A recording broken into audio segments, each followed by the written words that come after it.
तुलसी के क्यारे में एक घी का दिया जरूर लगवाना चाहिए, उस घर में से कभी लक्ष्मी की कमी नहीं हो।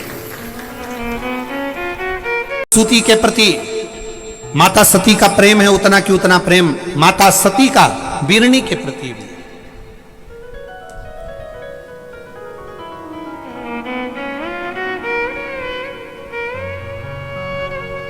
एक बहुत अच्छा संवाद आप लोगों को पहले कथा में कहा था, आप लोगों के स्मरण में है कि नहीं है पता नहीं, पर कथा में बहुत पहले कहा था। जो लोग रोज की कथा सुनते हैं उनको मालूम होगा, बेटी घर से जब विदा हो तो अपने तुलसी के क्यारे में एक घी का दिया जरूर लगवाना चाहिए। बताया था कि नहीं बताया था? कौन कौन को याद है? याद है सबको? वाह, धन्यवाद आपको, आप रोज सुनते हो उसके लिए प्रणाम है आपको।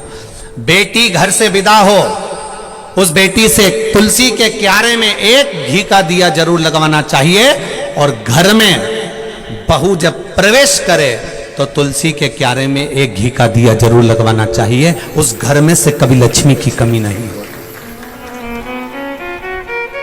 जब बेटी हमारे घर से जाए, विवाह कर कर जा रही हो, दामाद के साथ जा रही हो, जमाई के साथ जा रही हो, पहली बार बेटी हमारे घर से जब जा रही हो, विदा होकर जा रही हो, तो तुलसी के क्यारे में घी का दिया लगना चाहिए।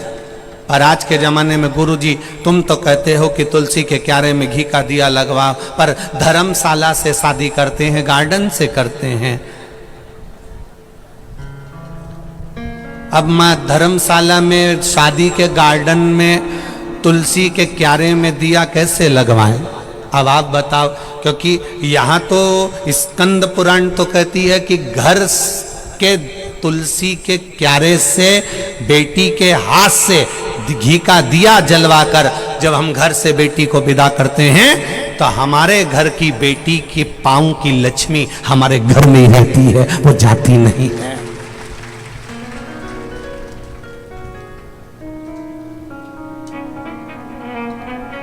अब पहले के जमाने में घर से बेटी विदा होती थी तो उसके गर्भ से जो संतान होती थी उसका लगाव नाना नानी के प्रति थोड़ा ज्यादा होता था।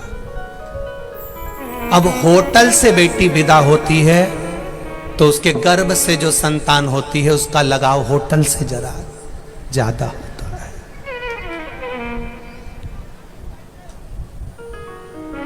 जिस घर की बेटी अपने घर के दरवाजे से विदा होती है, दहली से विदा होती है, उस घर में रहने वाले बुजुर्ग नाना नानी से जो बेटी के गर्भ से संतान होगी उसका लगाव घर में नाना नानी, मामा मामी, मौसा मौसी, इनसे बहुत होगा। और जो बेटी होटल से विदा हो जाती है उसके गर्भ से जो संतान होगी उसका लगाव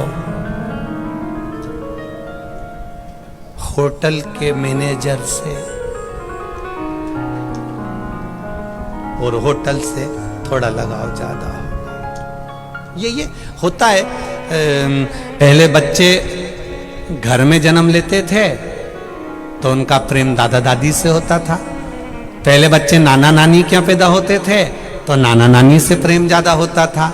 आज के बच्चे हॉस्पिटल में पैदा होते हैं इसलिए बच्चों का प्रेम डॉक्टर सिस्टर से ज्यादा रहता है। हर 2-4 दिन में बीमार हो जाते हैं, हॉस्पिटल लेकर जाओ। बच्चे भी ऐसे, घर में दवाई दो तो ठीक नहीं होते और हॉस्पिटल में जैसे लेकर पहुंचे 500 रुपए खत्म हुए, 2-4 हजार रुपए बच्चे ने लगाए और बच्चा ठीक। उससे पूछो क्यों? क्योंकि हॉस्पिटल में पैदा हुआ है ना, इसलिए मामा मामी से प्रेम बहुत है। हॉस्पिटल के डॉक्टर सिस्टर से इतना प्रेम है कि बस वो हाथ लगाते हैं वो ठीक हो जाते हैं। ठीक, ये प्रेम वाली बात है इसमें।